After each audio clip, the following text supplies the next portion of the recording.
Om Namo Bhagavate Vasudevaya. Om Namo Bhagavate Vasudevaya. Om Namo Bhagavate Vasudevaya. Om Ajnanatimirandasya Gnananjana Shalakaya Chakshurunmilitamena Tasmai Shri Gurave Namaha. Namo Vishnupadaya Krishna Preshthaya Bhutale Srimate Bhaktivedanta Swaminiti Namine. Namaste Saraswati Devi Gauravani Pracharine Nirvishesha Shunyavadi Paschatya Deshatarine.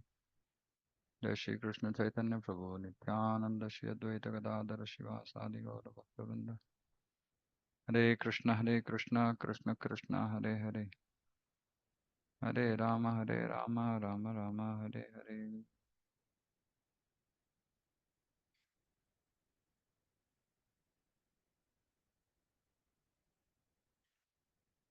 जय जय श्री चैतन्य जय नित्यानंद जय द्वैत चंद्र जय गौर भक्तवृंद जय जय श्री चैतन्य जय नित्यानंद जय द्वैत चंद्र जय गौर भक्तवृंद जय जय श्री चैतन्य जय नित्यानंद जय द्वैत चंद्र जय गौर भक्तवृंद.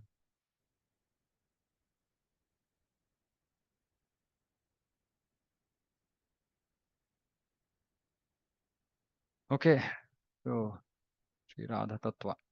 We're continuing. We're reading from chapter 4 of Adi Leela, Sri Chaitanya Charitamrita.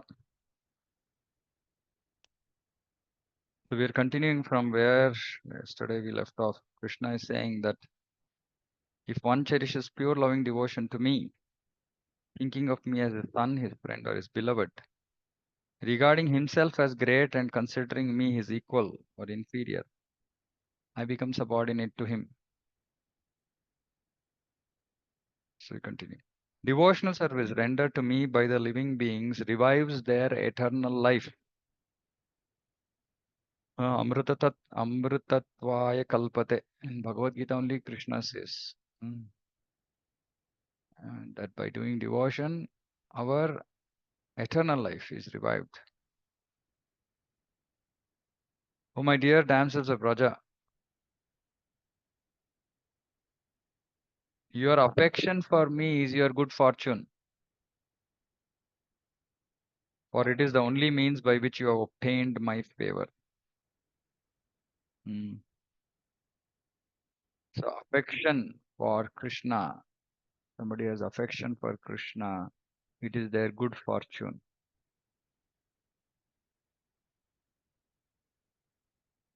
For it is the only means, affection is the only means by which we can attain Krishna's favor.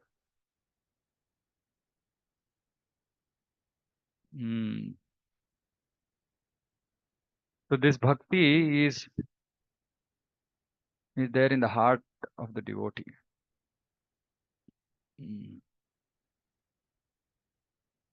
It has to be awakened. It gets awakened by Shravanam, by associating with devotees and hearing from them.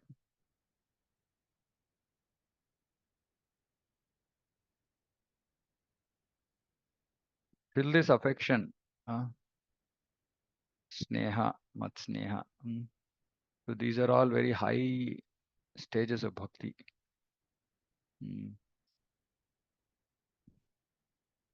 Ado Shraddha Tata Sadhu Sangha Bhajana Kriya Anartha Nivritti Nishta. Till here it is actually a common path that devotees take, and also impersonalists, etc. They have to come till Brahmabhuta, which is Nishta. After Nishta is where Krishna Bhakti goes ahead. And then Nishta, Ruchi, Asakti, Bhava, Prema. Ruchi, Asakti, Bhava, Prema.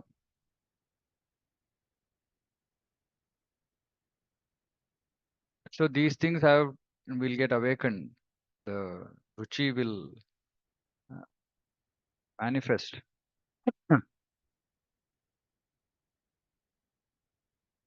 Only after we reach the stage of Nishta, which is actually liberation. Once we reach the stage of liberation, then this Ruchi will get awakened. Yeah, for other processes like Gnana or Yoga, this liberation is the ultimate. Liberation is the ultimate. So all their lives, they spend to just reach the stage of liberation. And we might then think, oh, big sannyasis only take lifetimes to reach liberation. Then what about me? I'm an ordinary soul. But the beauty of bhakti is that bhakti is so powerful that we can very easily achieve, very easily in comparison with other processes. We can very easily achieve Brahmabhuta, liberation. And then it's the same process. So for us, the beauty is it's the same process which starts from the beginning till the end. It's the same process even after the end, in the sense of achieving perfection. The same process continues. Golokera Premadana Harinama Sankirtana. So even if you go to the spiritual world, we will be glorifying Krishna. So the Shravanam Kirtanam will go on. Shravanam, somebody else is glorifying Krishna, we hear and we experience bliss. We glorify Krishna. So it's the same process. A process, so we can understand how powerful the process is, that the process is the same, which takes us through all these different stages. So then we come to Ruchi, Asakti, Bhava. Then there are all these things, affection, this, that, and all will manifest. So Krishna is telling the gopis, saying that it's because of your affection that you got my favor, and that affection is your good fortune. Mm. Mm. So fortunate are the souls who have attraction to Krishna. Sometimes it is there inside, it takes time to manifest.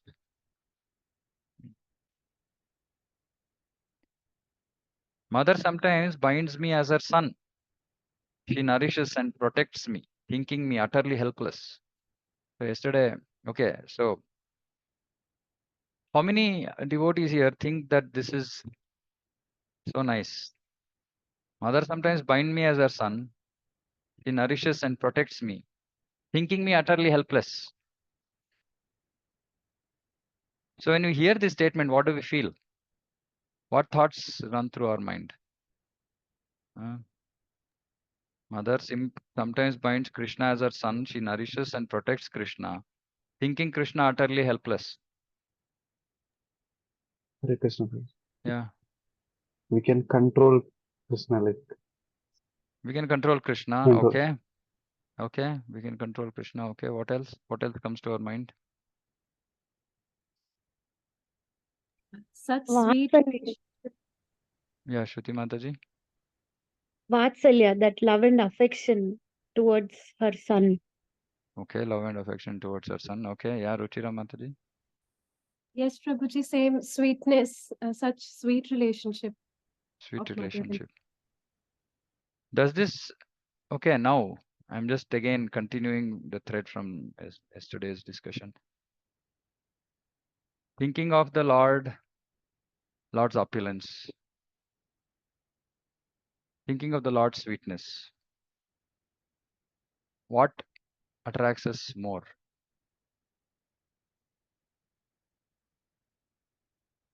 Does the sweetness attract us more than, if the opulence attracts us more, then we cannot think of Krishna as utterly helpless. We will laugh.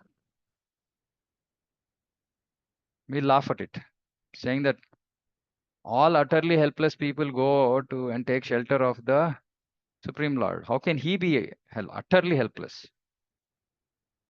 This is a joke. So reflect on this. Sweetness versus opulence. See, these are the things that have to go through our thought process when we are reading these things. If we just yesterday we were reading saying that, oh, Aishwarya Bhava, and now Krishna is saying, I become subordinate to the devotee who thinks I am utterly helpless. My friends climb on my shoulders in pure friendship, saying, what kind of a big man are you? You and I are equal. If my beloved consort reproaches me, Priya, Priya, my beloved Priya, reproaches me in a sulky mood. Reproaches me in a sulky mood.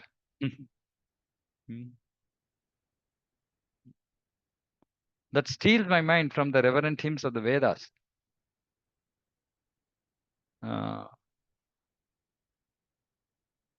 Mana. Sulky mood means mana. Maybe all of us have experience of the material mana of those jivas who are mostly in taken accepted female bodies. So there is this mana, sulking. So either way we would have experienced. Either we are presenting the mana or we are the recipient of mana. But Krishna is saying, if my beloved Priya, my beloved consort, reproaches me, Bhatsana, reproaches, rebuke, scolds me in a sulky mood, that steals my mind from the reverent hymns of the Vedas. So just these 3 lines we should keep reflecting in our mind, saying that where is our heart? Where is it getting drawn towards? So there's one purport, I can't remember which one, where Prabhupada is quoting. There's a description of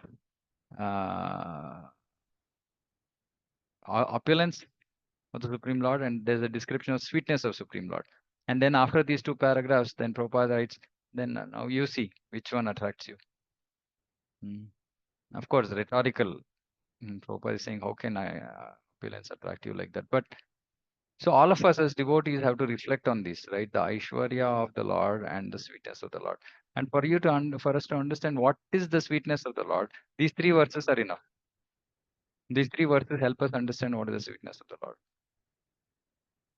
Because see, if we can't understand or if we can't appreciate the sweetness, it will be very difficult for us to appreciate this whole raga, bhakti, or love of gopis, or of course love of Radharani. We will not be able to understand or appreciate it much. So just reflect on this. Aishwarya versus Madhurya, sweetness, which is, of course, Krishna has clearly said that he is more attracted by sweetness. Now we have to decide what attracts us more. It's okay. Krishna is more attracted to sweetness. I mean, he is attracted to devotees who worship him because they're attracted by sweetness. But we also have to know what is our position. We don't have to conclude anything. When I came into Krishna consciousness, initially it was heavily Aishwarya. But when I started hearing all these things about Krishna, I just like said, nothing can stand in front of this. The sweetness is just, what can we say? It's just out of the world, literally. We can't even imagine, inconceivable, achintya. The opulence of the Lord is chintya. We can imagine, we can understand. Yes, okay, Krishna is Supreme Lord. Everything comes from him. He's the Supreme Controller. Blah blah blah. He has, chintya shakti. We can understand all that. We can understand. We can appreciate because we are small, tiny, helpless creatures depending on the Supreme Lord. So yeah, he should have all these qualities. Otherwise, what is the point in me depending on him? So it's very easy for us to understand. But this sweetness is not so easy. So we have to reflect on that. So Krishna is saying, taking these pure devotees with me, I shall descend and sport in various wonderful ways, unknown even in Vaikuntha. So what happens in Goloka is unknown in Vaikuntha. In some sense, there is ignorance in Vaikuntha. Ignorance means not aware of something. Of course, it's by design. The devotees of the Lord in Vaikuntha are not ignorant. They've achieved perfection, but they prefer to remain ignorant or yeah, the, what happens in Goloka is unknown to them. I shall broadcast such pastimes by which even I am amazed. What is the platform of these devotees? What is the nature of their bhakti that Krishna is amazed? Krishna is, himself is amazed. Just now I was reading a purport. Krishna is neutral to all jivas. That is only as Paramatma. But as Swayam Krishna, he is partial to his devotees. So it's like this. I mean, the whole concept of Bhagavad Tattva becomes like, topsy-turvy when it goes to realm of Krishna Loka. Whatever we normally understand is all questioned, is all like, doesn't exist. Those tattva don't remain true when we come to the realm of Krishna. Right? Like Atma Rama. Krishna is not Atma Rama. Aptakama. Krishna is not Aptakama. Tatastha. Krishna is not Tatastha. Like this, so all the qualities that Vishnu displays in connection with the material world doesn't exist in Krishna. As in, he doesn't not exist. Sorry, wrong word. He chooses not to display those qualities in his realm in Goloka. So even he is amazed. Now we come to the crux of understanding Radha Tattva. Okay, now we start. The influence of Yoga Maya. Okay, who is Yoga Maya? Yoga Maya is the Leela Shakti of the Lord.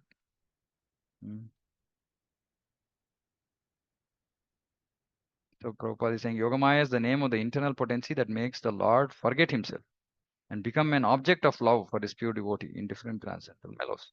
Leela Shakti. The influence of Yoga Maya will inspire the gopis with the sentiment that I am their paramour.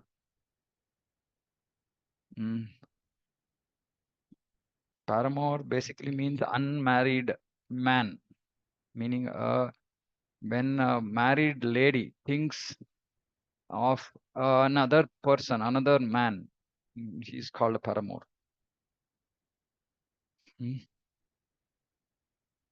There's the influence of Yoga Maya. So please understand this. It is the influence of Yoga Maya that there is this paramour is called Upapati Bhava. Mo Vishaye Gopi Ganera Upapati Bhave Yoga Maya Karibeka Apana Prabhave. So by her influence, Yoga Maya is making the gopis experience Upapati Bhava. Meaning when they see Krishna, they think that he is their paramour. But actually he is not their paramour, he is their pati. He is not their upapati, he is actually the pati. But they forget it, they are made to forget it. Of course, so here there's a lot of, it's this tattva is very difficult to understand. When the gopis, when Krishna manifests his pastimes in this material realm, that is, he comes down and Vrindavan comes down and he does his pastimes, which is called in Bhauma Vrindavan. Then there are certain adjustments which are made to the eternal adjustments in the sense is the same situation but differently manifested for our understanding. So let me explain that. So in the spiritual world, in Goloka, in the spiritual world, not in the Bhauma Vrindavan, in or in the spiritual world, when actually gopis are eternally married to Krishna, eternally consorts of Krishna. So there is a what is called as abhimana, some kind of a mental, like this what Yogamaya is doing, some kind of a sentiment, some kind of a mental state created in them by which they think that Krishna is their paramour. So it's a mental state. Now, when Krishna comes down and gopis come down here for Bhauma Leela, their abhimana manifests as purushas, as men, human beings. Their abhimana appears as human beings. So the abhimana of Radharani manifests as Abhimanyu, whom she ends up marrying externally. But who is that Abhimanyu? Is actually her own Abhimana, her own state of mind in that sense. So that her own Abhimana manifests as a person. So we know that everything in the spiritual world is personified, not just in the spiritual world, even in the higher planetary system. For example, Ganga Devi. So there's Ganga river and there's Ganga Devi. So Ganga Devi manifests. She is the personified form of the river Ganga. So like that, this Abhimana is a spiritual entity, and the personification of that Abhimana is Abhimanyu in the Bhauma Vrindavan. If anybody can't understand this, you can ask me. I'll try to explain it. So the Abhimana manifests as Abhimanyu, and Radharani marries her own Abhimana, which is always with her. So in some sense, she's always married to her Abhimana in the spiritual world. So in material, in Bhauma Vrindavan, when this Leela happens, she marries that manifestation, Abhimanyu, which is her own Abhimana. So externally, of course, Abhimanyu is present. He's like son of some Gopa, and he's like a separate entity, existing entity marries. So there is like a marriage and all that. So all these happen because to take care of the pastime. Okay, take care of the pastime. What is the pastime? That this Upapati Bhava has to manifest. Upapati Bhava in the material world doesn't exist unless there is a Pati. And Krishna is not the Pati. Krishna is not the Gopi's Pati from an external perspective, meaning externally the Gopis are not married Krishna. They are not married to Krishna. All the Gopis' parents, you see, they come and ask, actually, they want their daughters to get married to Krishna. But then Purnamasi, who is Yogamaya, she has to make way for all these pastimes. If suppose all the gopis marry Krishna, then how will Upapati Bhava manifest in the material world? So she prevents their marriage. And he makes all the gopis marry their own Abhimana, who have all manifested in different houses as gopas. Is this okay so far? Is it understandable? Hare Krishna, Prabhuji, Yeah. Pranam. Pranam. Prabhu, when you say you're married to your own Abhimana, like your pride or yourself, this thing, when you're married to the Abhiman, how do you love somebody? Then how does this come into Krishna's love? Because you're already steeped in your own Abhiman. No, that Abhimana itself is that there is a Upapati. So the Abhimana in the spiritual world is that I have a Upapati. Krishna is my Upapati, is that Abhimana. So that manifests in a way that that Krishna is my Upapati can manifest only when they have a Pati. So to enable that, the Abhimana manifests as a Pati. See, unless there is a Pati, there can't be Upapati, right? So that Abhimana manifests as a person to whom Radharani gets married to, so that he becomes her Pati, so that Upapati Bhava can manifest in her, in Bhauma. Like it's a reflection of Krishna, or it's a shadow of Krishna himself as Abhimana, but he's presenting himself as another person. See, of course, everything is Krishna, but when we are talking about things in the spiritual world, it's like the feeling of Radharani. You see here, like this, what is the sentence saying? Influence of Yoga Maya will inspire the gopis with a sentiment. You can say this sentiment which is there in their minds, spiritual minds in the spiritual world, the sentiment that Krishna is my Upapati has to manifest in Bhauma.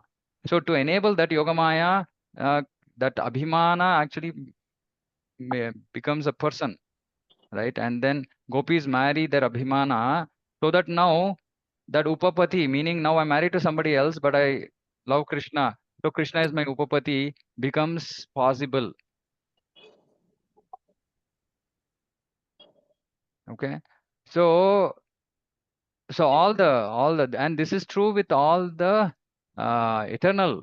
So in Krishna Leela, there are two types of gopis. One are the eternal Nitya Siddha Sakis, and then there are the Sadhana Siddha. There are sadhana siddha, like people like us who are doing sadhana, and but they have become perfect. They have perfected their sadhana, and it is said that before we are transferred to Goloka, to the spiritual world, we are given an opportunity to participate in Krishna's pastimes in one of the, one of his Bhauma Leelas. So those are um, those are sadhana siddha gopis, and then there is nitya siddha gopis. The nitya siddha gopis all manifest their abhimana as patis, and then they have this upapati bhava. So this whole thing is like, we can think of it like Yogamaya is the director, right? She knows that these things have to manifest in this way because Krishna is most like, Krishna is amazed, Krishna is attracted, Krishna is comes under the becomes subordinate to this love of his devotees. So she creates environment suitable for that in Bhauma when Krishna manifests his pastimes here. And these are eternally present as it is in the spiritual world, meaning Nanda and Yashoda showing Vatsalya Prema, Krishna's friends showing Sakhya, and Gopis and Radharani showing Madhurya exists eternally in Goloka. Right? And when Krishna manifests here, all of this also are manifested for the sake of pastimes, and Yogamaya creates various arrangements to enable that. That's her seva to Krishna. Okay, so the influence of Yogamaya will inspire the gopis with the sentiment that I am their paramour. Now, okay, yeah, Shashank Prabhu. Yeah, Hare Krishna Prabhu. So Prabhu, just a question, like Yoga Maya, like Krishna has an intention that Yoga Maya has to do all these things. Yeah. Krishna, everything Look, Krishna does is through his Shaktis. Parasa Shaktir Vividaiva Shruyate, Shvetashvatara Upanishad, I think. So there's like, Krishna doesn't have to do anything himself. Krishna just has to think. Ichcha Shakti. He has one something called Ichcha Shakti, meaning if Krishna just desires, it will happen. And then there are various energies of Krishna which will make everything happen. It's simple. It's like, we can understand, like there's a president and then there are different departments, and he wants something, he will just say, oh, this needs to be done, and then somebody else will take care of it. It's like that. Krishna doesn't have to do it himself because he's the Supreme Lord. okay, then whole it is planned, like this should happen. Even for Okay. Yoga Maya, he's narrating to do this. Okay, good question. Okay, so Yogamaya only knows what Krishna wants to achieve, meaning Krishna wants to experience bliss with Vatsalya Prema, with his devotee, with his dear devotees who are in Sakhya, Madhurya. That to that level, there is instructions are given. But Krishna doesn't give instructions in detail. In the sense, Yogamaya is given the freedom to manifest the pastime. And then when the pastime is happening, actually Krishna is also made to forget that he is the Supreme Lord. So many times Krishna is also doesn't understand what's going on, right? Which is why sometimes we see Krishna being bewildered in his pastimes. Like when all the boys entered Aghasura, Krishna suddenly for a moment thought, oh, they're all entering the mouth of a snake, demon. How will I protect them? For a moment. Then Yogamaya comes, hey, no, Krishna, you're the Supreme Lord. Oh, yes, okay, I'm the Supreme Lord. So it's like that. So Krishna, he puts himself under the control of Yogamaya to just do whatever she's directing, however she's directing. She's the boss in Krishna's pastimes, right? But she's not an independent boss. She is under the direction of Krishna because eventually whatever she is doing has to give pleasure to Krishna. Okay. But she knows what needs to be done to give pleasure to Krishna. Okay, sir. Is it okay? Yeah. 1 second, Prabhuji. I just wanted to ask, like in spiritual world, there are no uppatis, na? Only rumors are there. Yeah, it's a abhimana. That's why I'm saying it's a sentiment. It's there just in the mind. And there the parakya bhav comes only by like thinking like, Yeah, it's a sentiment. It's a mindset that they're all thinking that Krishna is our Upapati. Thank Neither the gopis nor I shall notice this. What they don't notice, they won't notice that they are dealing with each other like this Upapati. Neither the gopis nor I shall notice this. Just see the absorption of this prema, of this bhakti. If I say prema, then again we'll think materially. So I will use the word bhakti, because sometimes prema just we'll think purusha stri prema. No, right? That is kama. But this is prema. But to just make sure that we understand it properly, I'll call it bhakti. This is the standard of bhakti between Krishna and gopis, that gopis their bhakti is so powerful that Krishna himself is forgetting that he is becoming like an upapati, that he like his role is like an upapati, and gopis also then they're not able to notice it at all. It's just like so natural to them, they're not even noticing it. Why? For our minds will always be entranced by one another's beauty and qualities. It's not just beauty. We should understand this fully, right? It's not just beauty. Of course, Krishna is the most beautiful, right? And Krishna's beauty competes with the beauty of gopis, who are also the most beautiful. How can there be two most beautiful things? And this most beautiful also will become more most beautiful, meaning it goes on increasing without limit. So their beauty is attracts each other, right? But when we think again, when we think about beauty, we are thinking, oh, beauty means it's external. No, okay. So for our understanding, let's think about qualities. So Krishna is attracted by the qualities of the gopis. What is the quality? Devotional, complete surrender, wanting to simply please Krishna. Right? And of course, all jivas are attracted by the qualities of Krishna. So they are attracted, mutually attracted by each other's qualities and also their beauty. In the material world, we say beauty is skin deep, meaning it doesn't really manifest as beautiful qualities. It just manifests as beautiful body, beautiful skin, but has no connection with the qualities. But here it's not true. Internal and external are beautiful. Right? The qualities are also beautiful. The externals are also beautiful. Both Krishna and the gopis. Because we should always remember, gopis are just expansions coming out of the pores of Radharani. They're just coming out of Radharani, and Radharani has come out from Krishna. So they're all same quality. Whatever qualities are there in Krishna also manifest here, but in a way that attracts Krishna himself. That's the beauty of Hladini Shakti. The Hladini Shakti has come from Krishna, but manifests in such a way that Krishna himself is attracted.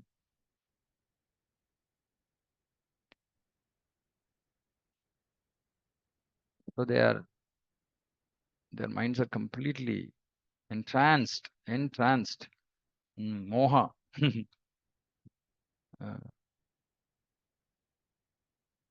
Man har liya hai. It's like stolen. That's the word here. Hare mana. Carry away.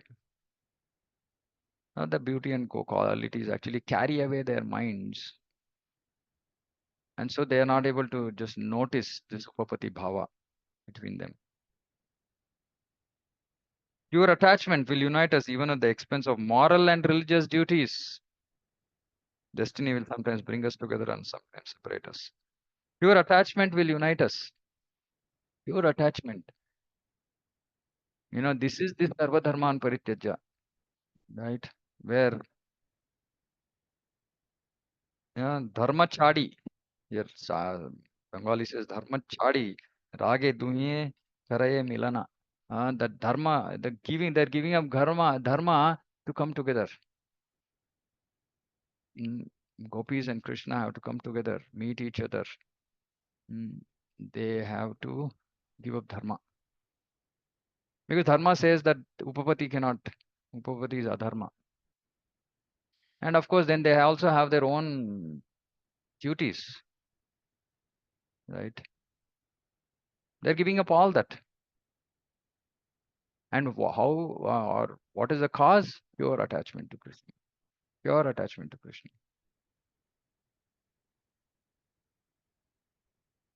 And Krishna is thinking, destiny will sometimes bring us together, sometimes separate us. Who is destiny? Krishna's Shakti. But this shows that Krishna has like given himself up, right? Like they're under control. He's given them freedom. So his own Shakti is now going to make them meet and make them separate.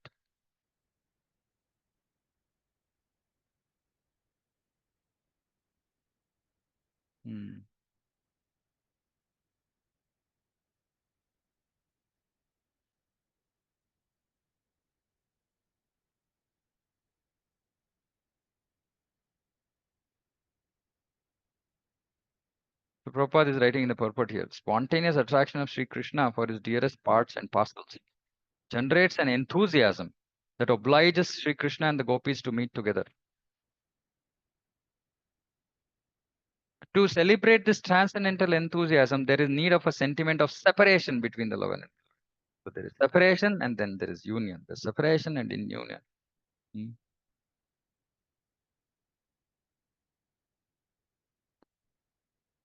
I shall taste the essence of all these rasas, and in this way I shall favor all the devotees. So Krishna is thinking, these rasas, these mellows, these relations are so exalted. I shall taste the essence of these rasas, and in this way I shall favor all the devotees. Because the devotees who are going to hear about all these pastimes between Krishna and his devotees, it will actually enthuse them, it will attract them. They'll also want to serve Krishna in this way. So in that way, Krishna is going to favor devotees now, which is what happens when we do Shravanam of all these topics, right? They go and sit in our heart and then they do their work.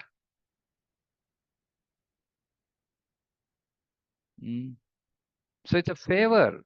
Hearing about all these, about these intricacies of Krishna's pastimes is a favor.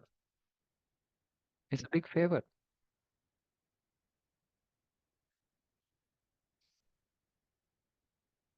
I remember, first time I read this chapter, possibly about, I read Chaitanya Charitamrita maybe 10 years back. Yeah, sometime 2006, 2000, no, yeah, 2008, 4, 5, yeah, 6, 7 time frame. I just couldn't understand a word of what I was reading. I was just simply reading. I just simply read. I remember I simply read the whole Chaitanya Charitamrita. I couldn't understand it. Because only when we practice bhakti and when we hear so many other things slowly, steadily, these things will manifest. These things we will understand. Yeah, it's okay, Vamshi Prabhu. This is for our purification. We are hearing for our purification. Sometimes these things we will be able to understand.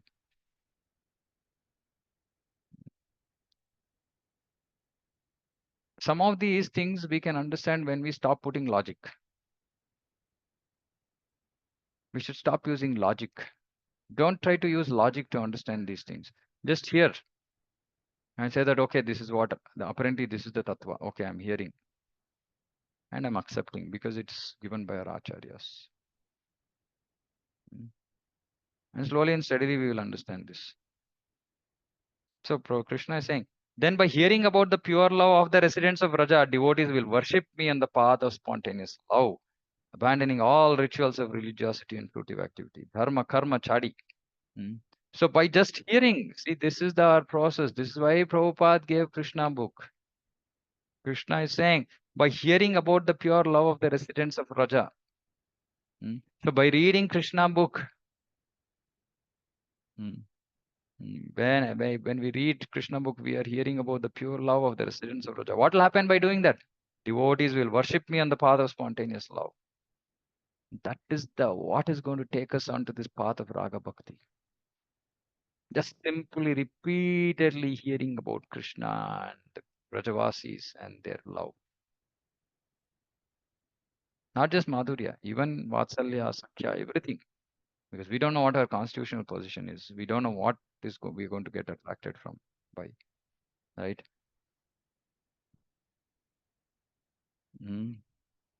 So this is the Sarvadharman Parityaja state when we are so much attracted by Krishna in our, we call this constitutional position, meaning our what is our actual path of bhakti, or what is our actual position gets revealed, whether we're going to serve Krishna in Madhurya, in Vatsalya, Sakhya, etc., etc., etc., will get revealed at some point of time. Now, at that point of time, we will give up all dharma karma. But it's a very exalted state. We don't have to become afraid. Oh, I'm going to give up my dharma karma. Oh, no, it's not going to happen. I mean, for most of us, it's going to take a long time. It's going to take a long time. Most of us, I'm saying, because there might be some exalted souls here. I know of at least one Chotu who is hearing Krishna Manjari. But yeah, it'll take us time. So we don't have to get worked up, worried about what we are hearing. Just understand that it's a different world out there. We are still ABCD, Bhagavad Gita, material attachment, etc. And then we know that it's so exalted. Where we have to go is so exalted. Why do we read all these things? So that we get inspired, we get enthused, saying that, okay, how am I going to get there? I want to get there. I want to be able to understand all these things clearly, which means that we have to do nice bhakti nicely.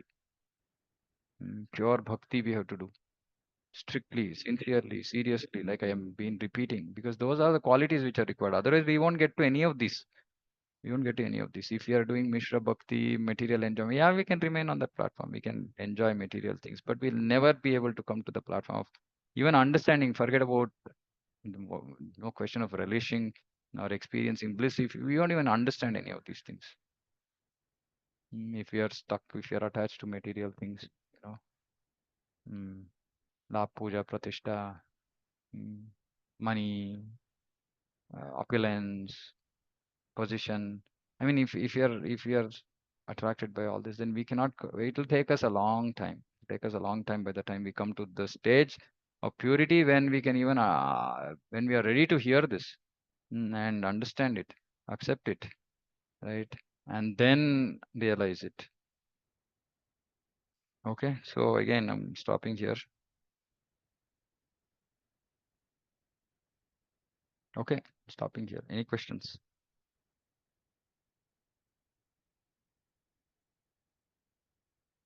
All clear? Hare Krishna, Prabhuji. Yeah.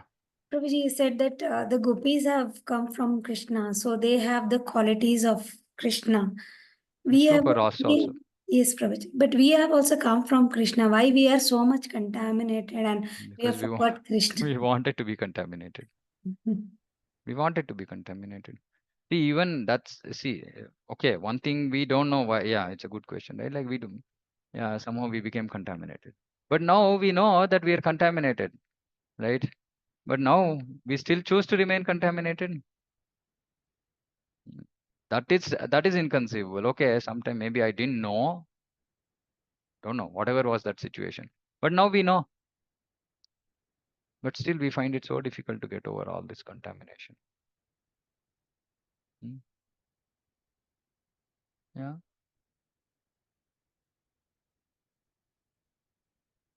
Okay, anything else? Thank you, Prabhuji. Yeah.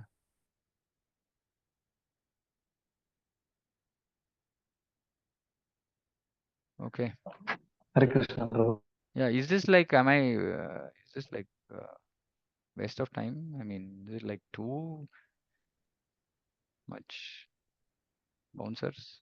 Or is it okay? As in, yeah, from 5-10% we are able to understand some. Should we just go back to Bhagavatam? That's what I'm asking. No, Hare Krishna, Prabhu. No, Prabhuji, please continue with this. We can continue with this, Prabhu. Like some, like 10 to 15%, like we can understand, Prabhu. But sometimes, like some verses and some meaning, like I would say, like we won't be able to get into that exactly. Hmm. Like No, that's what okay. you feel, but when you like second time explain, at least in that some 25 to 30% we can understand. Okay. But this is something new. I felt, Prabhu. Yeah. Yeah. Yeah. Okay. Hare Krishna Prabhuji. Hare Krishna. I could never understand this. But like at least the strike has been made somewhere. We learn to crawl, Prabhu. Please continue with it. It's a sincere request. Okay, sure. Hare Krishna. Okay. Hare Shri Krishna. Chaitanya Charitamrita ki jai, Jagat Guru Srila Prabhupada ki jai, Vancha Kalpatarubhyashta Kripa Sindhubhyo cha Patitana Pavanebhyo Vaishnavebhyo Namo Namaha. Koti Vaishnava ki jai. Okay, the only reason I'm doing this, I'm just stopping this record.